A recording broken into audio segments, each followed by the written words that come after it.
agents going to give their experience, tips, best practices on how to conduct open houses. So to start it off, we're going to get Miss Kendra Wheaton to go ahead and open up. Kendra, the floor is yours. Thank you. Hi, everybody. Happy Wednesday to all of you, and thank you for joining our mastermind session to talk about open houses. I'm just going to kind of give you an overview of what I do to prep for my open houses. And then, of course, there's other agents on the call that are going to dive in and give you some of the things that they're doing. The goal for this session is really just to give you resources, tools, and things that you may need to just have successful open houses and drive more people to your open house. And so my open house strategy actually starts long before the house actually goes active. I do what I call a pre-listing walk. So after we've already, buyer's rep is signed and we've kind of gone through all that, I do a pre-walk with my sellers and we walk room by room and just make sure that the house is prepped and ready for the open house. A lot of times, I'll get there early to make sure everything's in order, but it's always nice to have the sellers kind of make sure everything is in order as well. And then all you have to do is just do small tweaks when you arrive. So I'll usually do a walk with them first and just let them know they can open the blinds slightly, different things like that. So once I've done that, the marketing for the open house really starts about a week prior to open house. Before my listings go active, 7 days before they go active, I put the sign in the yard with a coming soon rider. That just starts to, pique interest. I start getting calls on the listing and I let everybody know when the open house is the following weekend. Once I do that and the listing does go active, I make all of my listings active on a Thursday. So if my listing goes active on Thursday, I do not allow any showings to the property on Thursday or Friday prior to the open house. So what I'm trying to do in my strategy is to push all of the traffic, all of the interest that we have to push them to the actual open house. So listing goes live on Thursday, no showings allowed on Thursday, no showings allowed on Friday, and then no showings allowed prior to the open house on Saturday. Prior to the open house, just prepping for the open house.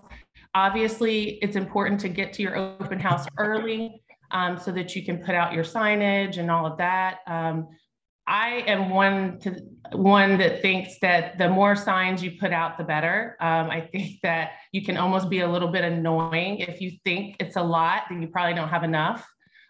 So, 20, 30, 40 signs, not just one or two, because there'll be other agents in the community sometimes that have signs. And so if I see one sign on a corner that they have, I want to put 3 or 4 on that same corner because I want to drive as much traffic to my listing as possible. So day of, just get there early enough to do all your prepping, get your signs out. I like to do what I call a snack bar. So I have just, you can buy little baskets or things, and I just put a ton of snacks in there, some waters out, Wheaton Realty Group, I have the letters for our team. So just like little cute stuff to just kind of dress your open house up. Maybe that's a girl thing, but I like to make mine look all jazzed up. So I do that. As far as the sign-in, 2 options. You can use an iPad for sign-in. I always have that. And then also I always have backup paper sign-in sheets. Good example from this past, 2 weekends ago. There were a ton of people at my open house prior to the doors actually opening. And so it was kind of a little bit of a madhouse to have 30 people standing outside before your open house. Giving them an iPad, it was just going to take a little bit too long. So I started passing the sign-in sheet, the paper sign-in sheet. So for that, it helped that I had a backup plan. And anything could happen with an iPad. It's an electronic device. So always have a backup plan with your sign-in sheets. and have some paper as well. But using, either an iPad, HAR has the open house app, creating something, on your computer, you could do that, or just good old fashioned paper sign-ins work just as well. The key to those is always have the question that asks if they have a realtor or not. That could actually get you leads. So always make sure on your sign-in sheet, you ask the question, are they working with a realtor? Yes or no. So you get to your open house, and my strategy is I'm pushing as many people to the open house as possible by doing it on a Saturday afternoon.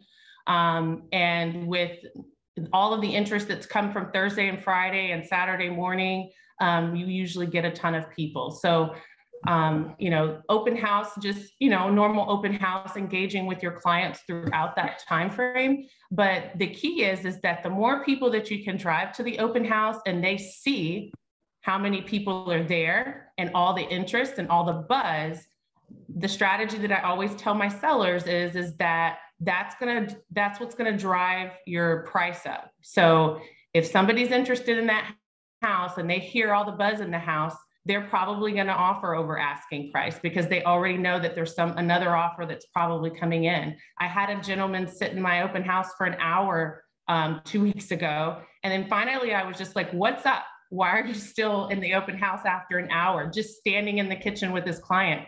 And his strategy was he was sitting there listening to see what everybody else was saying, to see what kind of interest the house was getting before they made their offer. And so driving as much traffic to your open house can help drive up your price, and your sellers will be happy, of course, with multiple offers. Normally after that, I'll do highest and best offers are due by that following Monday. So after the open house and on Sunday, I do allow showings, but normally at that point, if you've had a successful open house and you've driven a lot of traffic to it, you're going to have offers that are already coming in. So by Monday at 5 p.m. For me, cutting that off, it works, for my business and the strategies that I have with my sellers.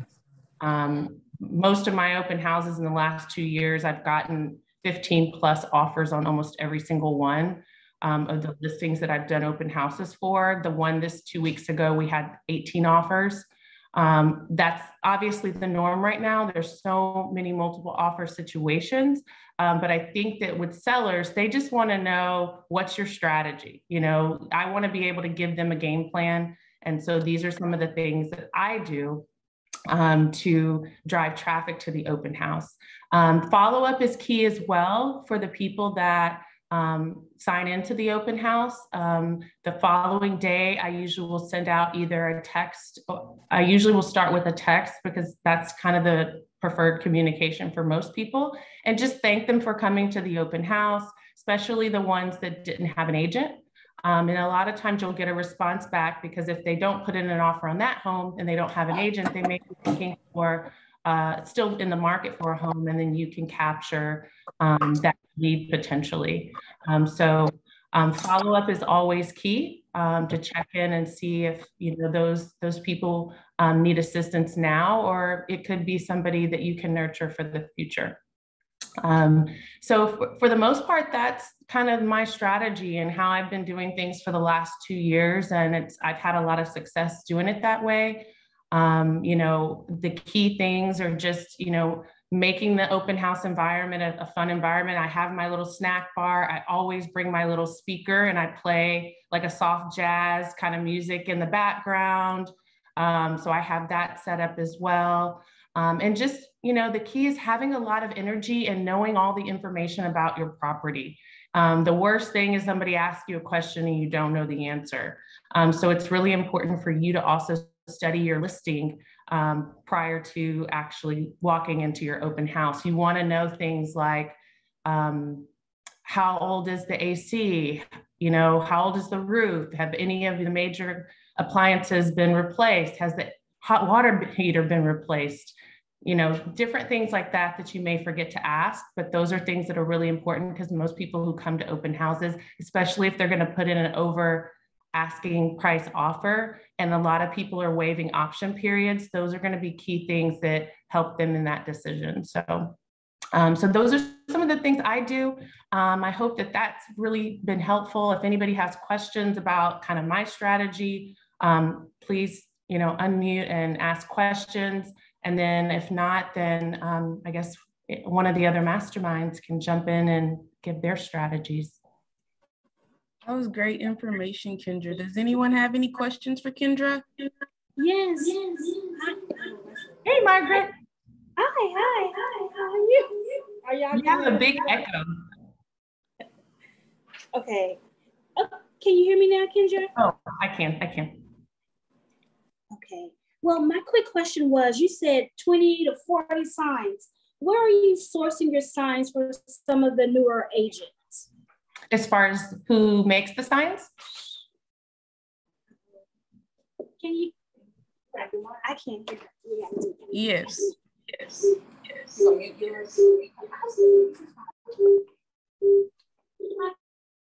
Can you hear me?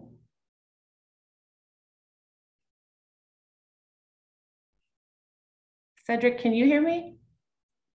Okay, so they just can't hear me. Okay, something's going on there.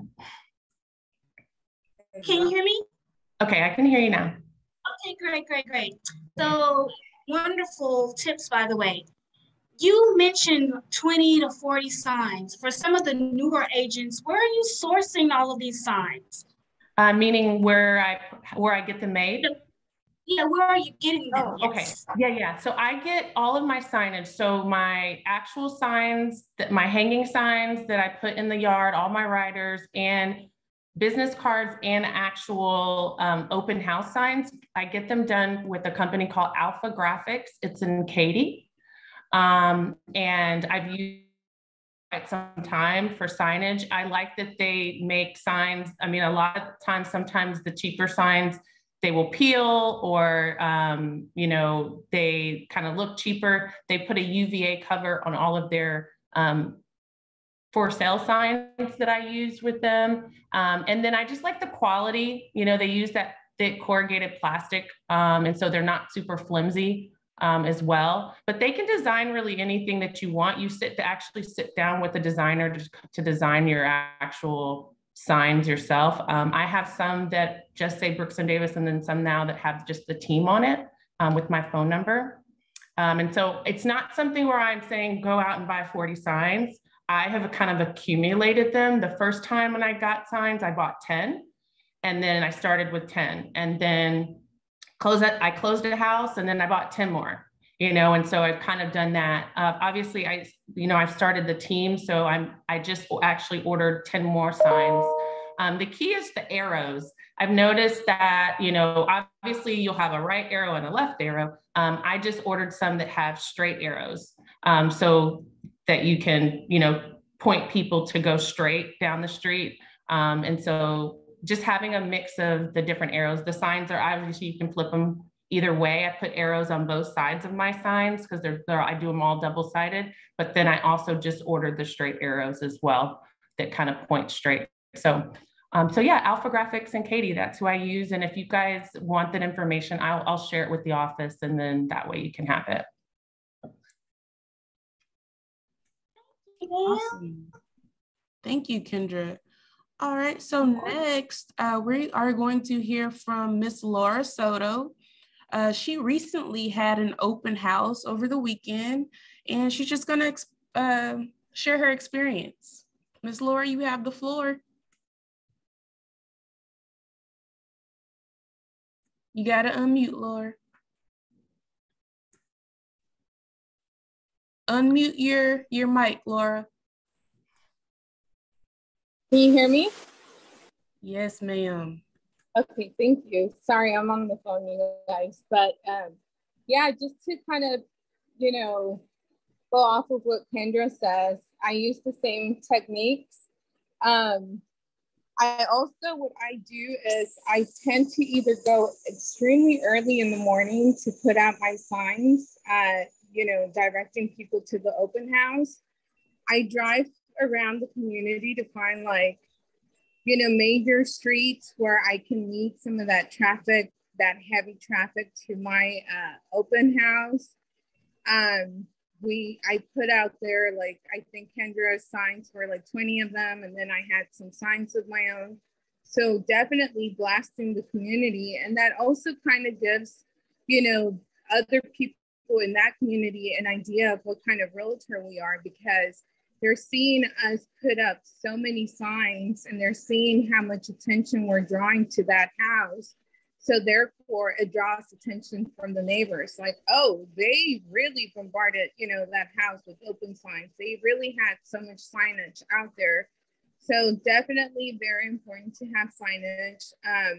Just like Kendra, I had an iPad, I had a desk, laptop, I had a sign-in sheet, you name it, whatever you need to kind of prepare yourself with. Just like Kendra says, if it's not, if you think it's too much, it's not enough, you know, because sometimes you're gonna have like a lot of people coming into your open house and maybe the iPad isn't working. So, you know, you want to give them a little, you know, signing sheet or a signing card or whatever you may have available.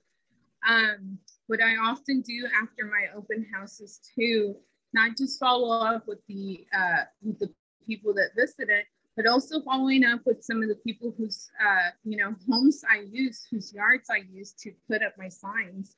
I often send them a little thank you note saying, you know, thank you for allowing me to keep my sign in front of your property.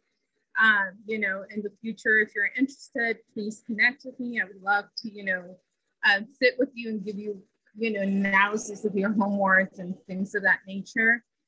Just to pick up, you know, some of that traffic that didn't come inside. And I mean, you know, have support from also your office. It's really important because, you know, again, the people that cannot make it, maybe your own office can still say, hey, there was this open, you didn't get to see it, but, you know, I had a client in that area, or, hey, I actually didn't make your open house, but, you know, I do have somebody out there. Can I just send them out there myself? So just like Kendra says, prepare before and never just think that you're done with, you know, just having the open.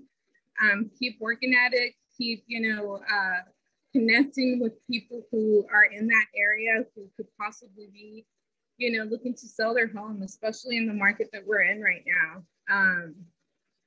You know, you can never put yourself out there enough, whether it be open houses or thank you notes or just sending out, you know, mail outs, which I actually did as well, mostly the thank you notes, but Craigslist, I also post heavy on, you know, Craigslist. I post on social media about the open house and things like that, that really don't cost you any money, but they're still so very influential into, you know, doing an open house or into real estate business right now. That's how a lot of people are staying, you know, connected through social media. So never, even if it's the same post over and over 50 times, I think I've heard from a few people, a few friends, like, oh, did you get that house sold? And actually we're negotiating right now. We do have a few offers. And we're in the process of just kind of negotiating some waivers, which, you know, they're still very powerful right now, given that the market is still very low with inventory. But overall, it was a great, successful open house. I was also a part of Kendra's open house the week prior. And yeah, the more you can blast your open house, whether it be signage, posts, whatever is most convenient, you should do it. Anything that draws attention to you, to your brand, and to what you do it can never be enough. Awesome. Awesome. Thank you, Laura, for sharing. All right, so now we're going to hear from Dion Collier. Go ahead and share your insight, ma'am. Oh, I do have a question, Laura. I want to know, how was the traffic? What was the question? How long have I been in business? I've had my license since 2013. And I've done... I think you're having some technical difficulties. She's asking, how was the traffic? It was good traffic. My listing is at it's 415. And I probably had about 10 visitors. Yes. Okay, our Wi-Fi is going in and out at the office, so I apologize. I would just see how open house we have changed from March to May with the interest rates going up. I wasn't sure if it's just as busy as it was in March, or is it slowed down some? Say an open house in March may have had 30, 40 visitors, and now in May it may be down to like 20. So I just wanted to know what it is currently. I haven't had one recently. I had one in March, but I hadn't had one in May. But when I did put a listing on the market, I didn't get a chance to the open house, and I kind of really wanted to sell it and get the showing started. But had I did an open house, I would have gotten, I guess, feedback on how buyers feel. Some buyers feel that they've been waiting as if the market was going to crash. She sounds muffled. I can't hear her. Yeah, we can't. Yeah, it goes in and out. Me? Yes. Oh. Yeah. Can you repeat, please? Mainly, I was just saying about the market, the activity on houses. Are you moving? Because I think the first part of the sentence we could hear, but I don't know if you're moving, and maybe when you move, it goes out.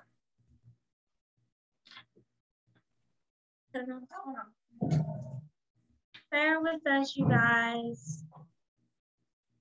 We weren't moving, but is this better? Hear you very clear, Margaret. It's just for whatever reason, Dion. I don't know if she's sitting where she's sitting, the microphone maybe. Oh, is it better now?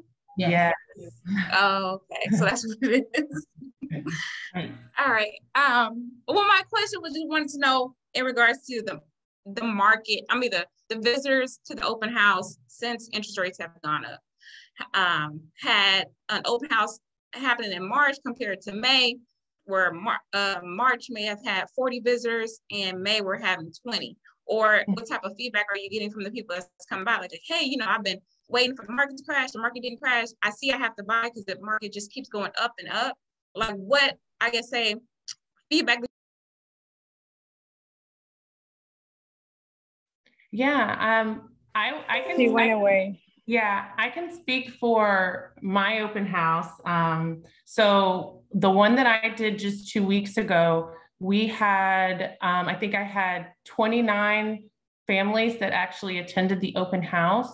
And the feedback that I'm getting is there's a sense of urgency because the interest rates are going up.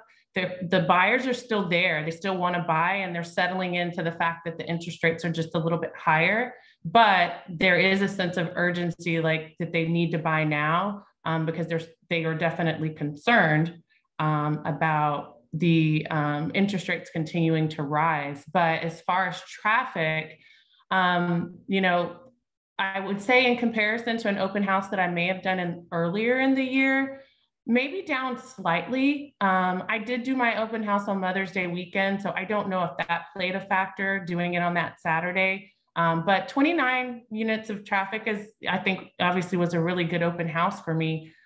Previously, I've had 40, 50, 60 people come to open houses. So I guess it was a little light, but still strong enough because I always say it only takes one. All you need is one good offer. So it doesn't matter if you've got 5 people that came or you had 40 people that came, if you can just get that one good offer. So Laura having 10 is a successful open house because all she needs is one offer and she's already got a couple. So it was a win. I did want to piggyback off of Laura because I did go to her open house as well. And one of the things she did tell me, and I don't necessarily do this, but I think since there's a lot of new agents, she had flyers made and she did go into the community and she passed out flyers in the community in different locations around that community where she was having her open house. So that's something that I would highly recommend as well for new agents to do that. Like I said, it's not something that I have like as a best practice that I personally use, but when she told me that, I thought that was a really, really good idea. And then another thing you can do from a social media standpoint that Laura did while I was there, Laura, didn't you do live? Was it Instagram Live?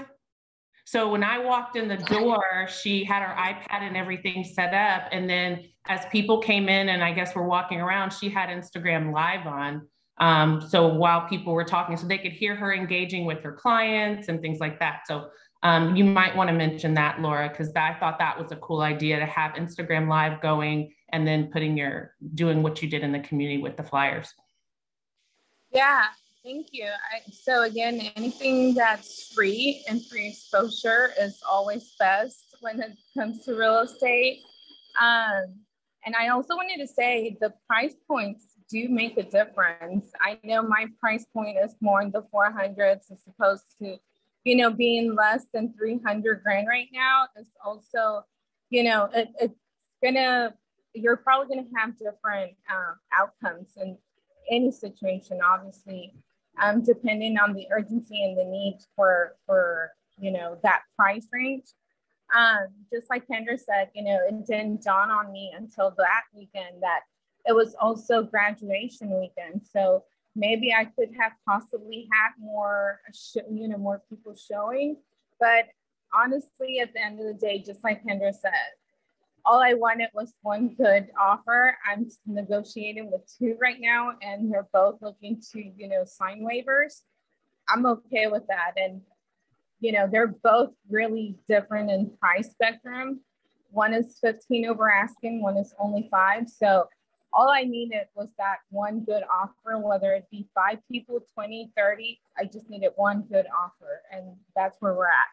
So it was, like we just said, both open houses were successful, regardless of how many flyers and signs that we had out there.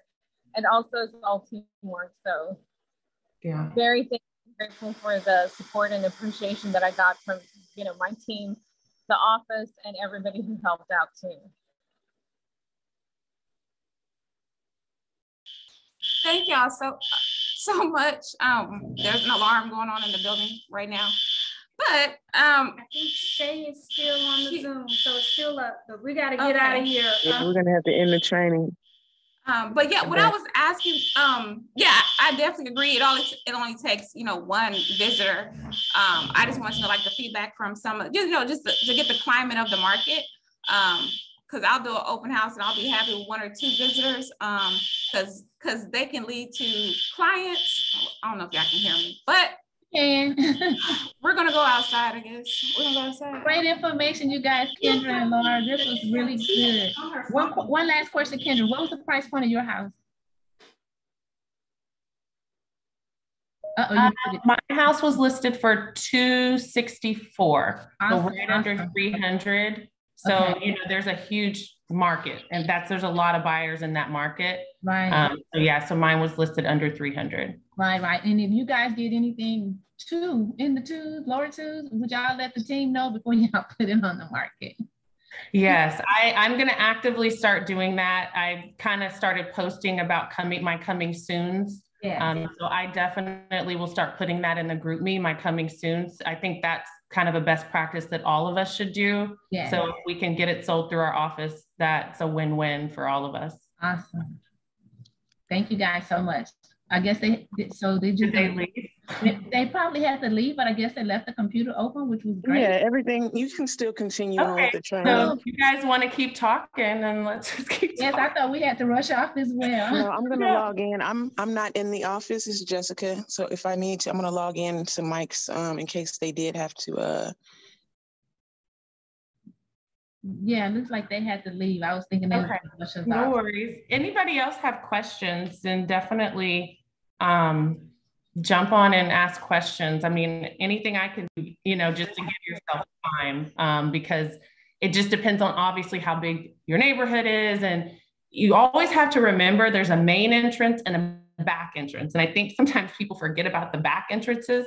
And so cars are coming from different directions. So it's really, really important that you give yourself enough time to do the front and the back entrance and kind of drive the neighborhood before. You don't do that on day of. Go and do that like when you go for your listing appointment, or if you're going to do a pre-listing walk or something, go ahead and drive the neighborhood and kind of have a feel for how many corners are there. I strategically already knew 4 signs at this corner, 3 signs at this corner. I also have what we call the feather banners. I don't know if you guys saw them on my Facebook or Laura's Facebook, Instagram, but they're feather banners that I have 3 of them. And so we put those in the front yards. That I think drives a lot of attention to the house as well. I put 1 in the neighborhood, I put 2 in the yard. So to me, as much signage as you possibly can, it's twofold. Like Laura said, we're selling that house, right? So we're doing that open house to promote that particular home, but we're also strategically trying to get more business for that neighborhood. So we want other people to see everything we're doing to try to sell that house and then call us and say, hey, I want you to do the exact same thing for my house. So there's a strategy behind it. Not to say that 1 or 2 signs is not going to get people there, but to me, bigger, I don't even call it an open house. It's an open house event. You're making it a grand event by having the snacks, having the music playing, having your setup, having your signs, you know, all of that. It makes it more of an event than just an open house. So that's, you know, what my strategy has always been. Laura's yard looked amazing. She actually had more signs in her yard than I had at my open house.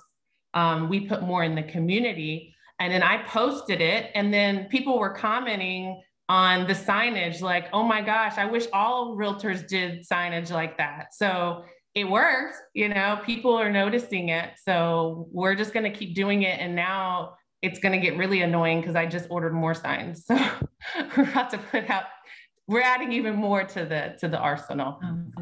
So yeah. Awesome information. Yeah, but definitely get there early. You know, I ran into an issue with this last one that I got there and there was some stuff to do. The house wasn't ready. And so there was a lot that I had to do to get it ready. But I would highly recommend that you get there at least 2-3 hours early. So then that way you're not rushing. I'd rather you just be sitting there hanging out, waiting for it to start, than get there and you're late. And then you're still in the community once it starts. Right. I'm sorry. Has it ever happened to you to where no matter how early you get there, there's always someone circling the house? Of course. And that's what we like. We want that. It is. That's a good thing. Is. Yeah.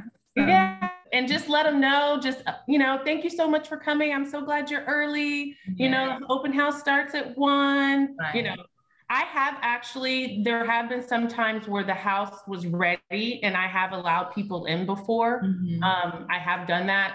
They were just like, oh yeah, we have something to do this afternoon. And I have let them do like a little private tour. Mm-hmm. They didn't have a realtor. And so I was like, okay, sure, you can come in. Mm-hmm. And then I gave them my card, you know, so I have done that before, but I like to wait. I like to encourage people that it starts at 1. So just come back at 1, you know, or it starts at 12, come back at 12.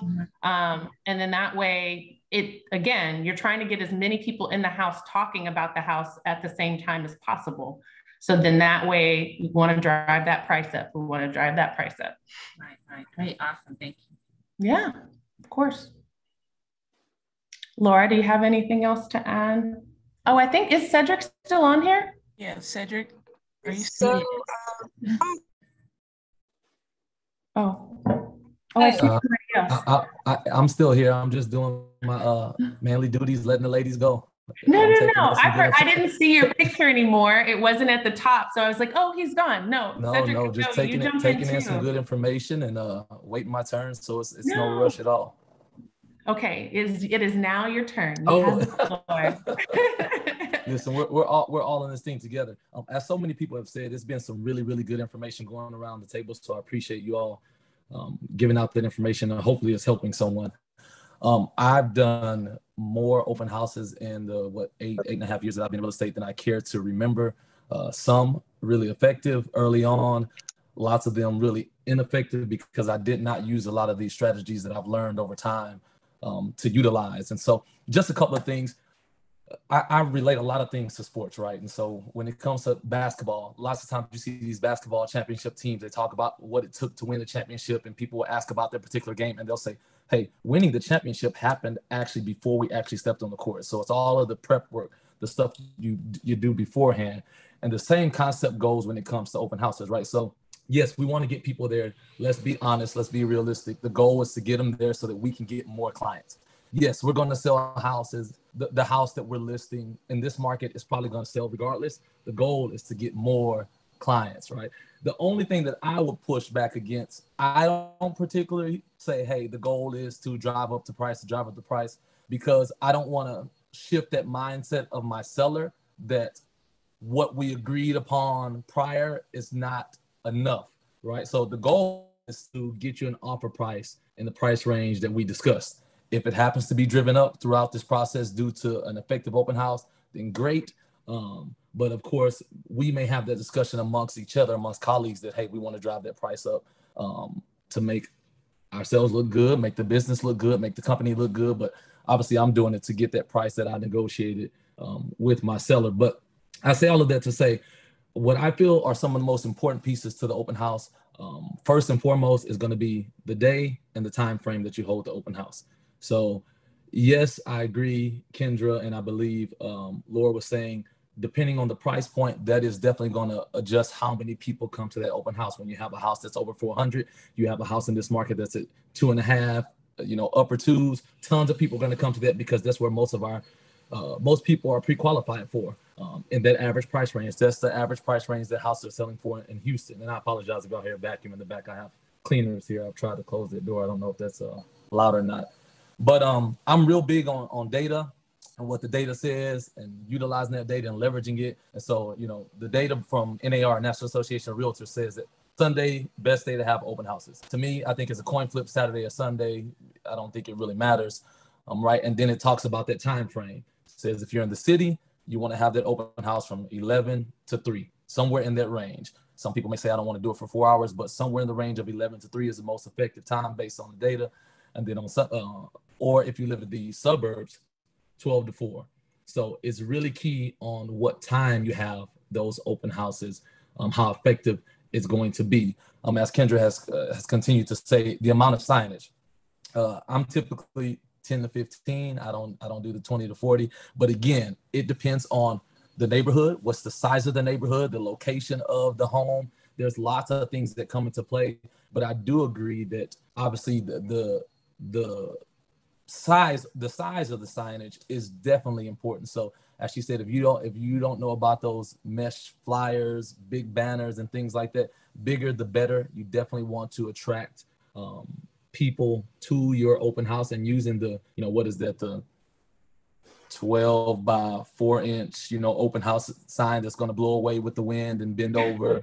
It's just like those days are over. You definitely want to get something that's going to sustain the weather. People can easily visibly see from the roads. But when you are in areas, especially in urban areas, close, the bigger the road, the bigger the streets around in the neighborhood, the bigger the signage that you want to use. And going back to that date, again, 55% of last year's research from NAR said that buyers took into account what their kids said when they come to the open house.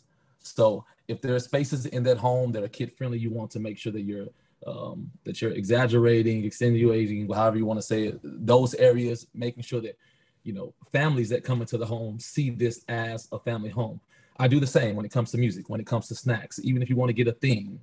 So men, we do step out and do those themes too. I may be abnormal, but whether it be like, say, balloons and bubblies, right? We don't want to get people actual bubblies to get on the road and go dry, but whether you got sparkling water, some balloons for the kids when they come in, things of that nature. So stuff that's going to appeal to the buyer adults and the kids really, really helps. And then to add to that, again, one of those things that I feel are extremely important, and I see a lot of this failure when it comes to listings on the actual MLS and wherever else you list them, making sure that the pictures, that the photographs that you post with to show that you're going to have your open house or professional photos, right? You want to make sure that they're quality, top of the line photos. Please do not go in and take pictures with your iPhone. Oh, it's the newest iPhone. No, get it professional, have them go in, get professional photos so that it can drive the most traffic. One of the number one reasons people buy homes is that curb appeal, right? So if I see it in the photos, if I see it as I'm passing, it's gonna bring me into that home. So making sure that you have the photos, the signage, the things that are gonna attract people when they come in. All the things that have been discussed are super, super important. But again, at the end of the day, location, price point is going to have a huge, huge impact on the amount of people that you have come through on an open house. So you can only do your part, which again, pictures, making sure if you don't want to, as Laura did, go around the neighborhood and hand out flyers. What I do, I just have the flyer holder next to the signage in the yard, and I'll put that out a week before, right, with the information about the home and the date, or a couple of days before, the date for the open house coming by. Because trust me, some of your best friends with open houses are those nosy neighbors, because as soon as the house is getting ready to go up, trust me, the neighbors want to know, what's it look like? I've been wanting to get into this house for about 5 years. I can finally see what it's like. I've had some family members that wanted to move over here. So utilizing those neighbors, putting that information out. And if you do want to go hand it out, just going to the neighbors next door on the block can definitely help in that progress. But open houses are fun. Utilize other teammates, even if you're not on a team. So again, for years, and even now, because I'm just one of those, I like to do everything myself. I've done most of my open houses myself, and Kendra said getting there an hour early is not enough. I'm telling you now, it is not enough. I run marathons and I'll run to put signs out, and it's still never enough time. And I prepped and prepped and prepped. So get there a few hours early so that you're not all sweaty, you're calm, collective, you're not anxious, everything's ready to go. But utilize teammates, call other agents up. If you serve as a mentor with Brooks and Davis, call your mentee. That gives them a perfect opportunity to come out and help you. That way you have one person that is maybe working the sign-in sheet, and then another person that's answering questions, or one person putting out signage, or whatever the case may be. But call other agents. Say, hey, I'll take you out to lunch, if you come and help me with the open house, whatever the case may be. But that's what we're here for. We're here to help one another out, because if one of us grow, all of us grow. Trust me. It's enough for all of us out there. So utilize one another. And I think that's a recipe for a great open house, no doubt. Absolutely. Great information, Cedric. Thank you.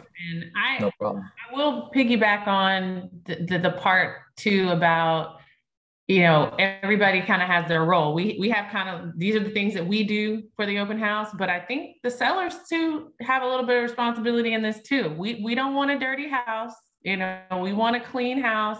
So one of the things that I also do when I do my kind of pre-listing walk, right before I know if pictures are about to be done, I want to make sure everything's in place, and open house is the same week. So just keep the house like this, type of thing. But giving them a checklist. Hey, we both are investing in this process. It's not just me.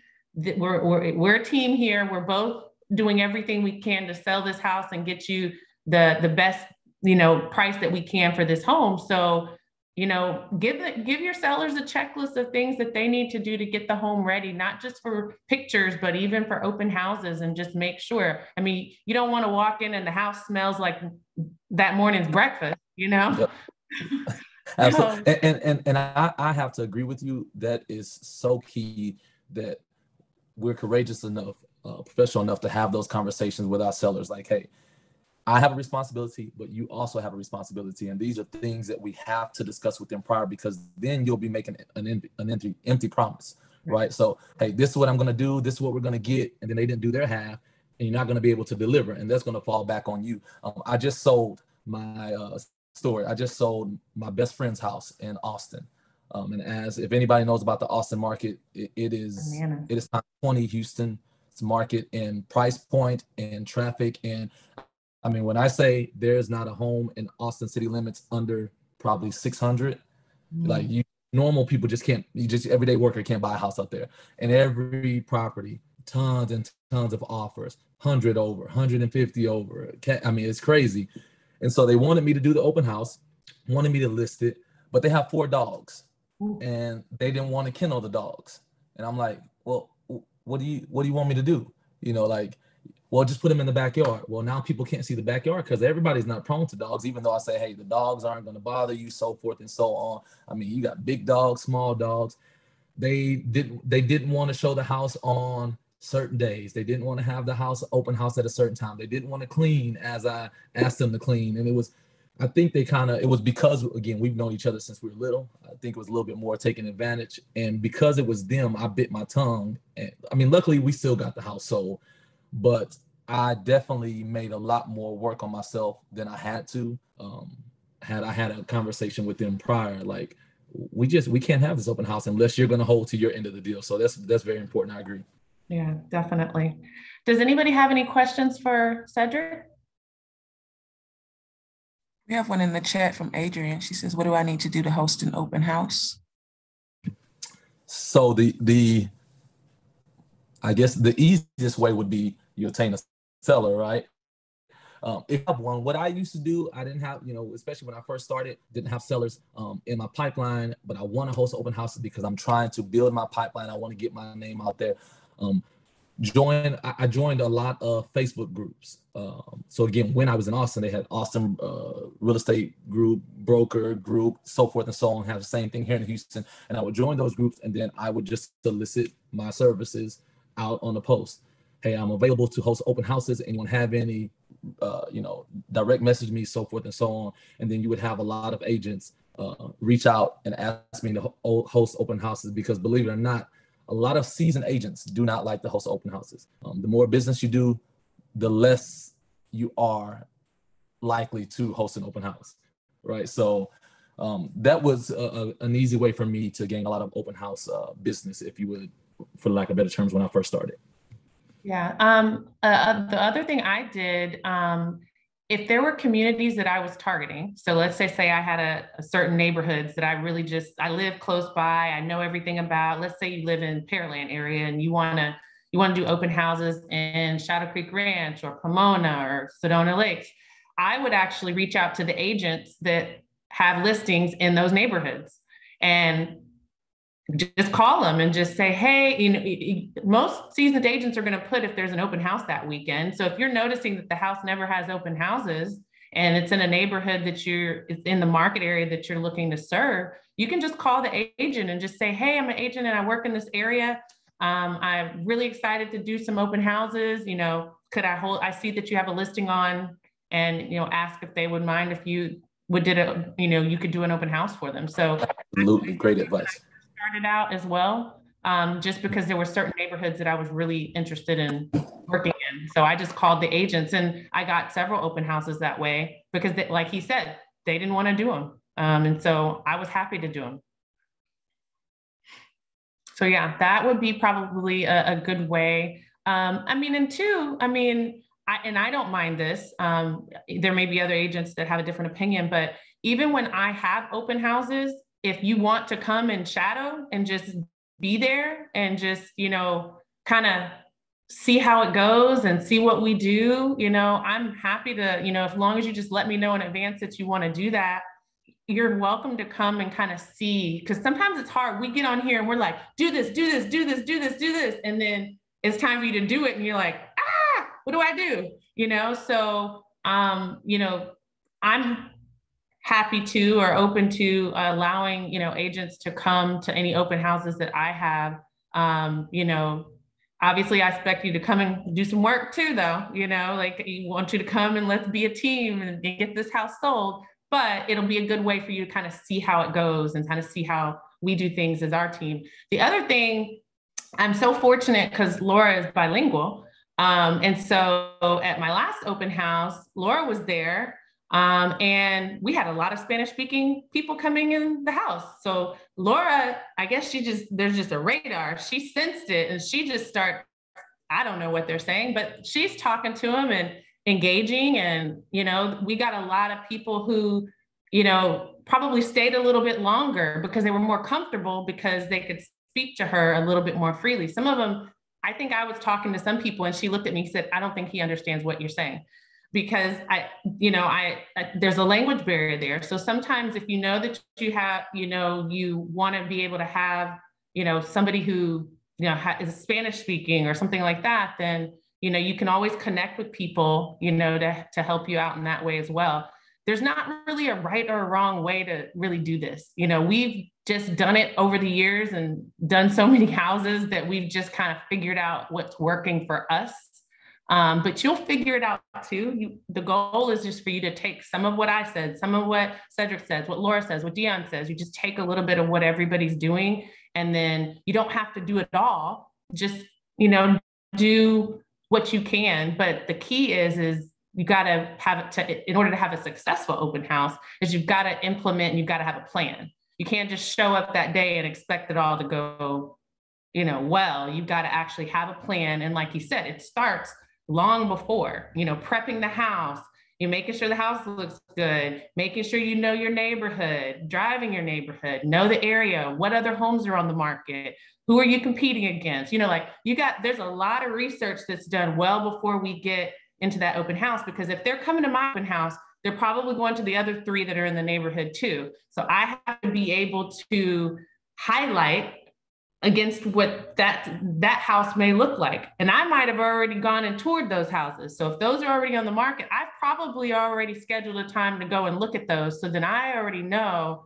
okay, when I put my house on the market, this is my competition. And if somebody comes to see mine and goes and sees those, what can I highlight about my house that those don't have? So it really does. It starts long before the actual open house day. That's the day that you just breathe easy, because you know your house is about to be sold, because every house is going to sell if it's priced right. And, you know, you have an open house, and pretty much everything you put on the market is going to sell if it's priced well. But, you know, if you're trying to have an effective open house and get more clients that way, then definitely you've got to have a plan for sure. That's good. Any other questions? Kendra, Cedric, or any of the panelists?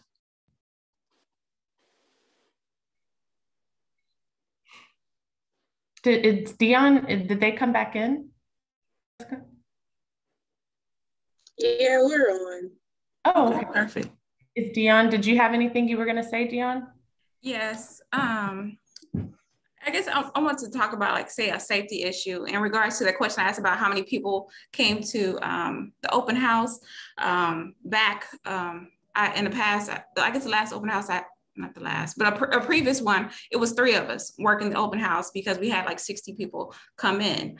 I wanted to give an example where I did an open house by myself, and a guy came in, he had a gun on his hip. And I felt uneasy, because when he opened the pantry, that's when I seen it. I know, in Texas they can carry. However, I felt uncomfortable because I was in the home by myself. So I would have preferred someone be there with me. But what I did was take a step outside, and I tried to ask them to tour the house and then come back and give me the feedback outside where the neighbors were on the outside. So I would always suggest, when you do an open house, try to do it with someone else. Also, you can do with partnerships. Sometimes the title company will come do the open house, or they'll sponsor the open house.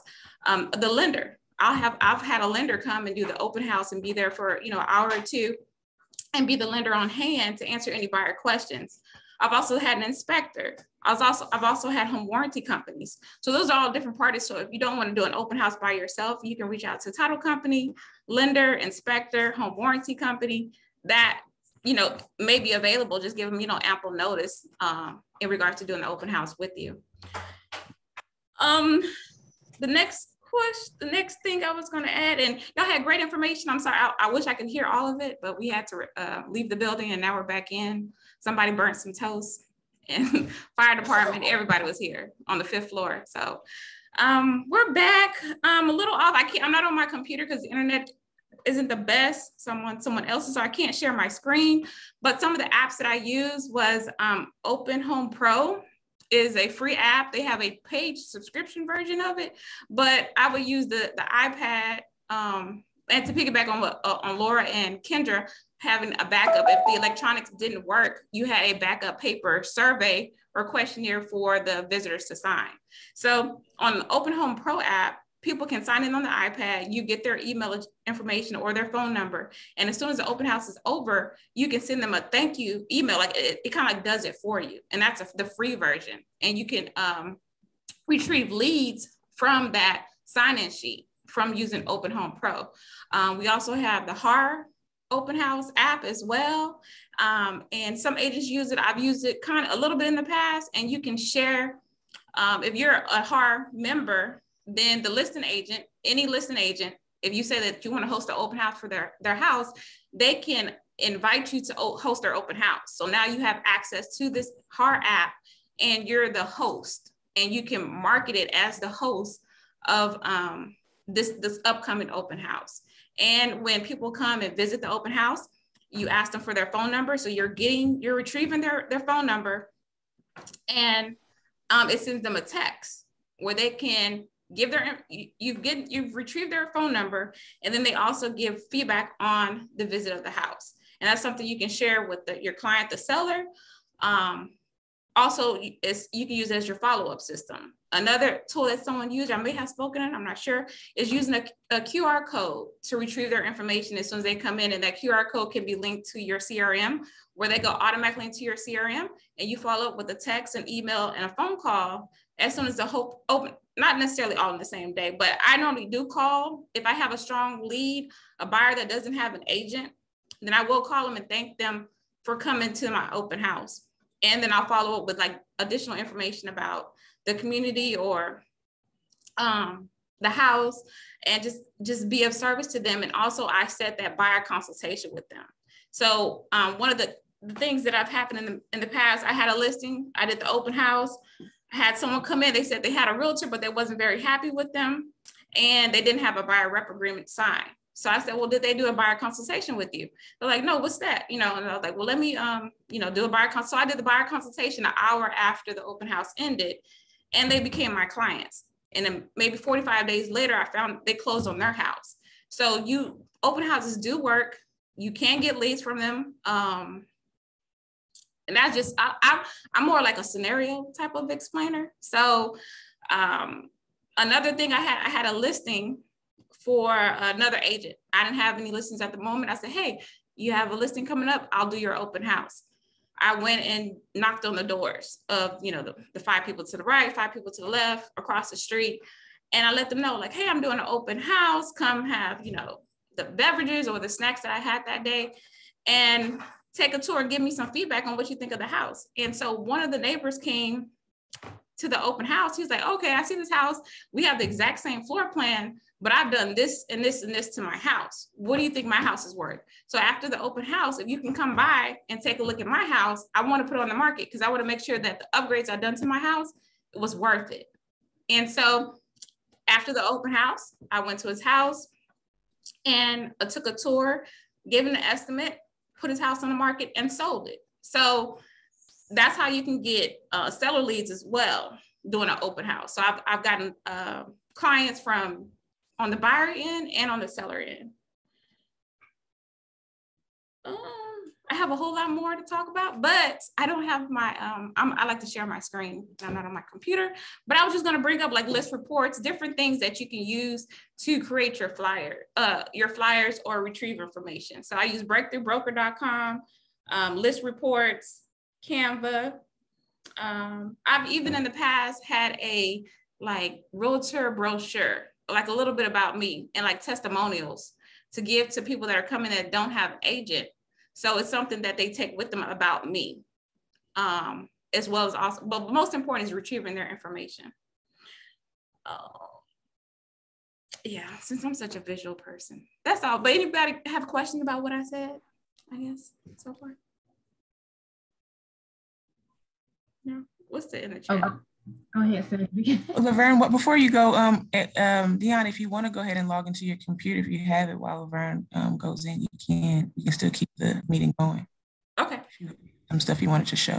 Go ahead, Laverne. Yeah, and I was just gonna say everyone has great information. Deanna, that was good because I've actually gotten, just doing an open house, someone came in and so it was a couple and they like, we both love you, come out and do a listing presentation. And they actually just coming through the open house, decided to use me as their agent to sell their house and to buy another house. So they sold all the way on the northwest side of Houston and bought all the way in Mission Bend. But it is a great way to get leads on both sides. That's great. Cedric, did you have something to add? So you came up. No, I was just going to thank Dion for her feedback. I like how she was quick on her feet with the guy with the gun. Like you said, I know it's legal to carry, but I think that was great information for everyone else listening, just how to protect yourself, because you just never, ever know. And then when you talked about inviting others to the open house, to be honest, I just never even thought about inviting title, lender, and so forth and so on. And I think that your best friend could be the lender. Obviously, you have someone right there on the spot if they needed to get pre-approved. And so I think out of all those, that lender, that was a great recommendation. So I appreciate that.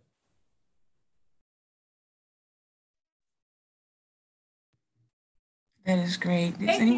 Thank you. There you go, Dion. Yeah. And then also that 5 houses to the left and 5 houses to the right, because back in the day, years ago, we would knock the whole neighborhood. So if you don't want to knock the whole neighborhood, 5 houses on each side is good.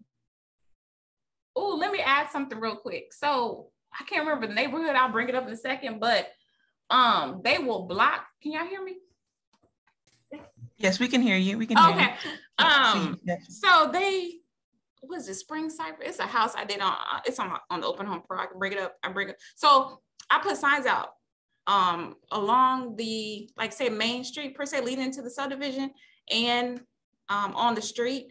However, in that particular area, they didn't allow signs. And so they took, 4 or 5 of my signs that I won't get back. I don't know what they did with them, but they was gone. So sometimes you have to check, certain communities don't allow signs to be put out. So I don't want you investing money on certain signs, and then they all gone because somebody came up and took them and threw them away. Just a note. But I'll bring up that community in just a second. I think Greatwood used to be one of them, right? Yeah, I know Riverstone does that as well. And there's just certain neighborhoods. It's just always good, especially just to check with the HOA or check with if they're still building, the developer. Sometimes they just don't like signs in the community. So that's the worst thing. You invest all this money in these nice signs and they will throw them away. Yeah. They do not keep them on the side and hope you come get them. No.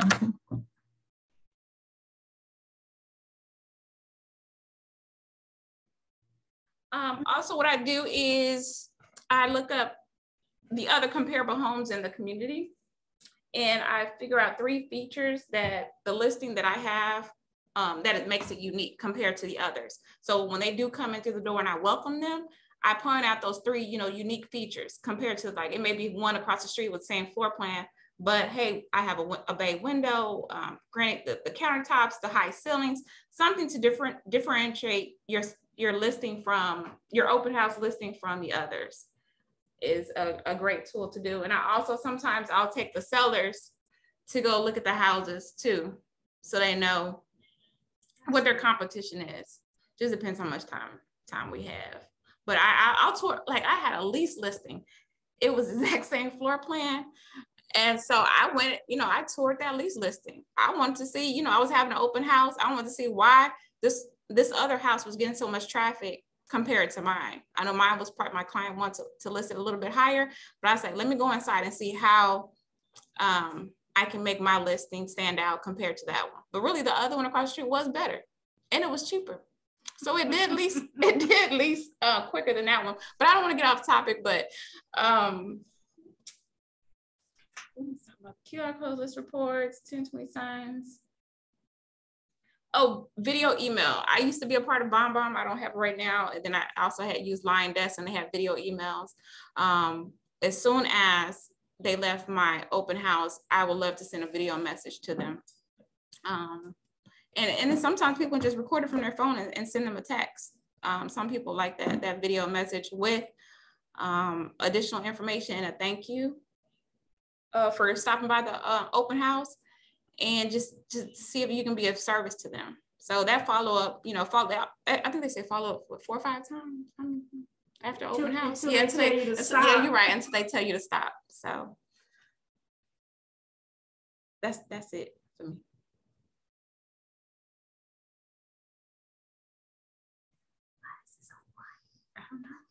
Does anybody have any more questions? I know we filled your heads with a lot of great information. So thank you to Laura, Cedric. Margaret, are you gonna jump in? Okay, so it was a bit frazzled on this end, but you guys had like all the good tips for these new agents. So I'm sure they're just soaking it up. I have nothing to add.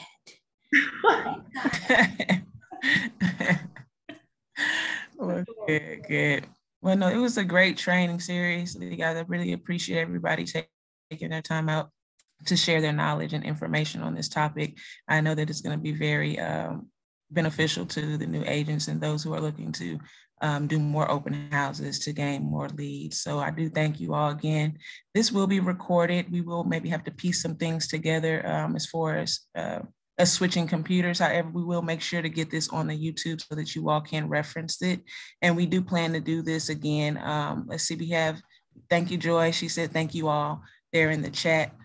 So again, we'll get this on the internet for you all and hopefully do this again and maybe even on some other topics. All right. There's left from you. I will go ahead and shut it down and see you all on the next training. Awesome. Thank you, guys. Thanks, everyone. Thank you all. Thank you, Dion. Thank you, everyone.